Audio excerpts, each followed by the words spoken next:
தலைப்பு செய்திகள். முன்னாள் ஜனாதிபதிகளுக்கு மட்டுமல்ல, குடிமக்களின் பாதுகாப்பிற்கும் அரசாங்கம் பொறுப்பாகும். நலிந்த ஜெயதிச. 4 இந்திய கடத்தொழிலாளர்கள் கைது. தேசபந்து தென்னக்கோன் குற்றவாளி என அறிவிப்பு. சர்வதேச குற்றவியல் நீதிமன்றத்தை ஏற்கும் ரோம் சட்டத்தில் இலங்கை ஒப்பமிட வேண்டும். 11,000 யூடியூப் சேனல்களை நீக்கியது கூகுள். இனி விரிவான செய்திகள். முன்னாள் ஜனாதிபதிகளுக்கு மட்டுமல்ல, குடிமக்களின் பாதுகாப்பிற்கும் அரசாங்கம் பொறுப்பாகும் என அமைச்சரவை ஊடக பேச்சாளரும் அமைச்சருமான கலாநிதி நலிந்த ஜெயதிச தெரிவித்துள்ளார். முன்னாள் ஜனாதிபதி மஹிந்த ராஜபக்ஷவின் பாதுகாப்பிற்கு அரசாங்கம் பொறுப்பேற்கின்றதா என்பது குறித்து நடைபெற்ற அமைச்சரவை தீர்மானங்களை அறிவிக்கும் ஊடக சந்திப்பின் போது ஊடகவியலாளர் கேட்ட கேள்விக்கு பதிலளிக்கும் போதே அமைச்சர் இவ்வாறு தெரிவித்துள்ளார். உரிமை சட்டம் ஏதேனும் ஒரு வகையில் திருத்தப்பட்டு மஹிந்த ராஜபக்ஷவின் பாதுகாப்பு குறித்து சிக்கல் நிறைந்த சூழ்நிலை ஏற்பட்டால் முன்னாள் ஜனாதிபதியாக அவருக்கு ராஜதந்திர நடவடிக்கைகளில் ஈடுபட தேவையான வசதிகள் வழங்கப்படாவிட்டால் அரசாங்கம் அந்த பொறுப்பை எவ்வாறு ஏற்கும்? இங்கே நாங்கள் யாருக்கும் விசேடமாக எதையும் செய்வதில்லை. தற்போது உயிருடன் உள்ள ஜனாதிபதிகள் மற்றும் அவர்களின் வாழ்க்கை துணைவர்கள் குறித்து நாங்கள் பொதுவான முடிவு ஒன்றை எடுத்தோம். முன்னாள் ஜனாதிபதிகளின் பாதுகாப்பிற்கு மட்டுமல்ல, குடிமக்களின் பாதுகாப்பிற்கும் அரசாங்கம் பொறுப்பாகும். இது பாதுகாப்பு சபையில் தொடர்ந்து விவாதிக்கப்படுகிறது. புலனாய்வு அறிக்கைகள் மற்றும் பாதுகாப்பு அறிக்கைகள் கணக்கில் எடுத்துக் கொள்ளப்படுகின்றன என தெரிவிக்கப்பட்டுள்ளது. இலங்கை கடற்பரப்பிற்குள் அத்துமீறி மீன்பிடியில் ஈடுபட்ட இந்திய கடற்தொழிலாளர்கள் 4 இலங்கை கடற்படையினரால் கைது செய்யப்பட்டுள்ளனர். ராமேஸ்வரத்தை சேர்ந்த 4 கடற்தொழிலாளர்களே மீன்பிடி படகு ஒன்றுடன் இலங்கை கடற்படையினரால் கைது செய்யப்பட்டுள்ளார்.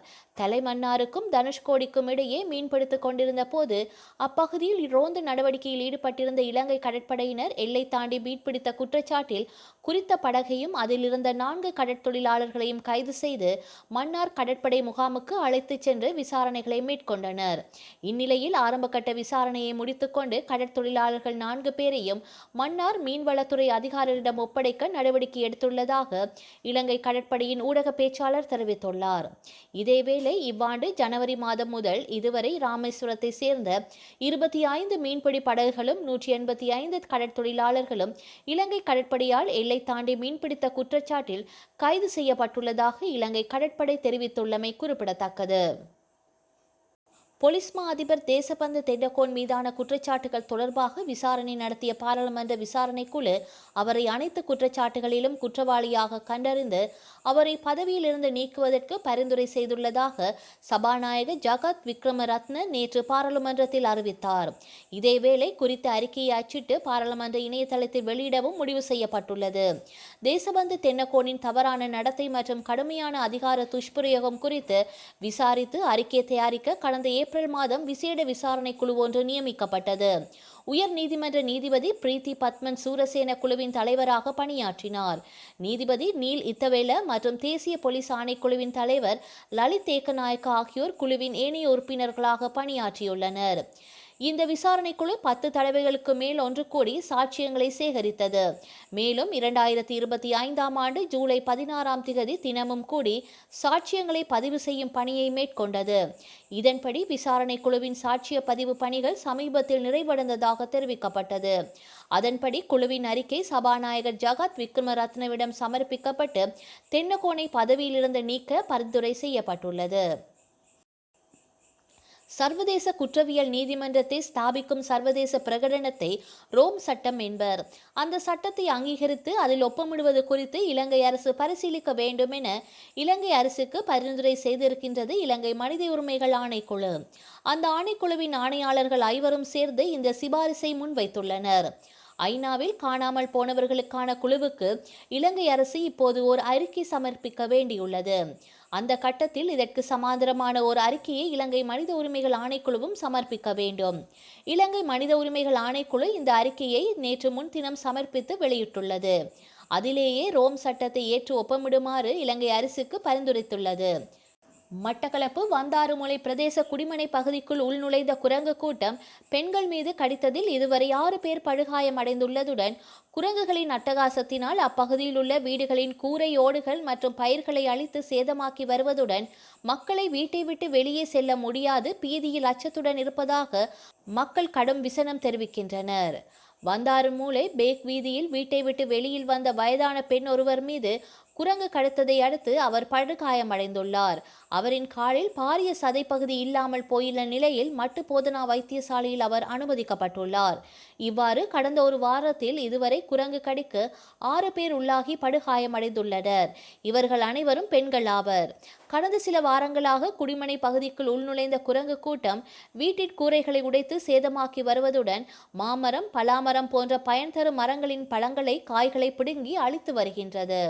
அவ்வாறே அந்த பகுதியில் பயிரிடப்பட்ட மரக்கறிகளை பிடுங்கி அழித்து அட்டகாசம் செய்து வருவதுடன் வீட்டிலிருந்து வெளியே வரும் வயதான பெண்களை குறிவைத்து அவர்கள் மீது தாக்கி அவர்களை கடித்ததில் அவர்கள் படுகாயமடைந்துள்ளதை அடுத்து மக்கள் பீதியில் வீட்டை விட்டு வெளியேற முடியாமல் வீட்டுக்குள் முடங்கியதுடன் அச்சத்தில் உள்ளதாக கடும் விசனம் தெரிவிக்கப்பட்டுள்ளது.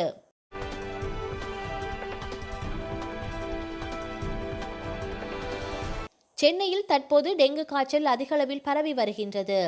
வீடுகளை சுற்றிலும் நுழம்புகளுக்கு இனப்பெருக்கம் செய்ய ஏற்றதாக மழைநீர் தேங்கும் வகையில் டயர்கள், உடைந்த பாட்டில்கள் போன்றவற்றை விட்டு வைக்க வேண்டாம் என்று மக்களுக்கு அறிவுறுத்தப்பட்டுள்ளது.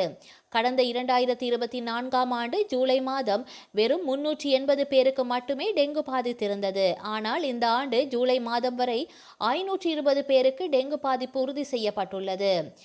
இந்த ஆண்டு ஜூன் மாதம் முதலே பரவலாக அவ்வப்போது பெய்து வந்த சிறு சிறு இடங்களில் தேங்கும் மழைநீர் டெங்கு நுளம்புகளின் இனப்பெருக்கத்திற்கு ஏதுவாக இருப்பது இதற்கு ஒரு காரணமாக தெரிவிக்கப்படுகின்றது. வீடுகளில் நுளம்புகளை விரட்ட எத்தனையோ உபாயங்கள் மேற்கொள்ளப்பட்டாலும் படையெடுப்பது போல் வீடுகளுக்கு நுழைந்து விடுகின்றன. இந்த நிலையில் சென்னை முழுவதும் நுளம்புகளை ஒழிக்க சென்னை மாநகராட்சி நடவடிக்கைகளை துரிதப்படுத்த வேண்டிய அவசியமும் உருவாகி இருக்கின்றது. அது மட்டுமல்லாமல் வெளியிடங்களில் நுளம்புகள் உருவாக வசதியாக இருந்த ஏராளமான குப்பைகளையும் மாநகராட்சி ஊழியர்கள் அப்புறப்படுத்தி வருகின்றனர். தவறான தகவல்கள் மற்றும் பிரசாரத்தை தடுக்கும் நோக்கத்தின் ஒரு பகுதியாக 11,000 யூடியூப் சேனல்களை கூகுள் நீக்கியுள்ளது. இதில் 7,700க்கும் மேற்பட்ட சேனல்கள் சீனா மற்றும் ரஷ்ய நாட்டிற்கு சொந்தமானவை என்றும் அமெரிக்க கொள்கைகளை விமர்சிக்கும் வகையில் வீடியோக்களை தொடர்ந்து அவை வெளியிட்டு வந்ததாகவும் யூடியூப் விளக்கம் அளித்துள்ளது. யூடியூப் நீக்கிய பெரும்பாலான சேனல்களின் வீடியோக்கள் சீன மொழியிலும் ஆங்கிலத்திலும் உள்ளன. அவை பெரும்பாலும் சீன அரசு மற்றும் அந்நாட்டு அதிபருக்கு ஆதரவாக பிரசாரம் செய்யும் வகையில் இருந்ததாக கூகுள் குறிப்பிட்டுள்ளது. சீனாவுக்கு அடுத்தபடியாக நீக்கப்பட்ட சேனல்களில் 2,000 சேனல்கள் ரஷ்ய மொழியில் வீடியோக்களை வெளியிட்டுள்ளன. இவை ரஷ்யாவுக்கு ஆதரவான பார்வைகளை பகிர்ந்ததோடு மட்டுமன்றி நேட்டோ, உக்ரைன், மேற்கு நாடுகளை விமர்சிக்கும் வகையில் வீடியோக்கள் வெளியிடப்பட்டுள்ளன. கூகுளுக்கு சொந்தமான பகுப்பாய்வு குழுவினர் உலக அளவிலான இணைய அச்சுறுத்தலுக்கு எதிராக தொடர் கண்காணிப்பில் ஈடுபட்டுள்ளனர். தங்கள் தளத்தை எந்தவித அரசியல் பின்னணியும் இல்லாமல் நேர்மையானதாக வைத்துக் கொள்ளும் பொருட்டு இப்பணிகளை செய்து வருவதாக யூடியூப் செய்தி தொடர்பாளர் விளக்கம் அளித்துள்ளார். 2025ஆம் ஆண்டு மே மாதத்திலேயே 20 யூடியூப் சேனல்களை கூகுள் நீக்கியிருந்தது.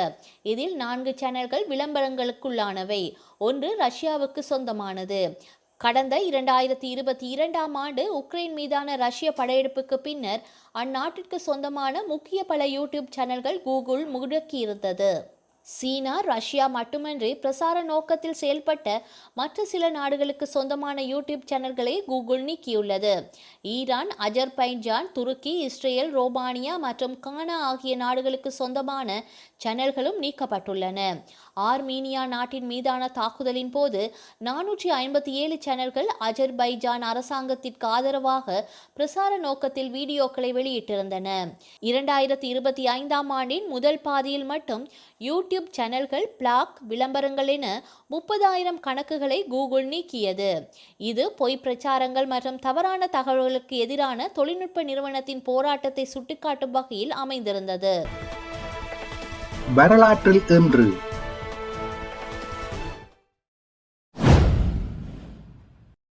1874 இலங்கையின் சட்டசபையின் தமிழ் பிரதிநிதி முத்துக்குமாரசுவாமி இங்கிலாந்தில் சர் பட்டம் அளித்து கௌரவிக்கப்பட்டார்.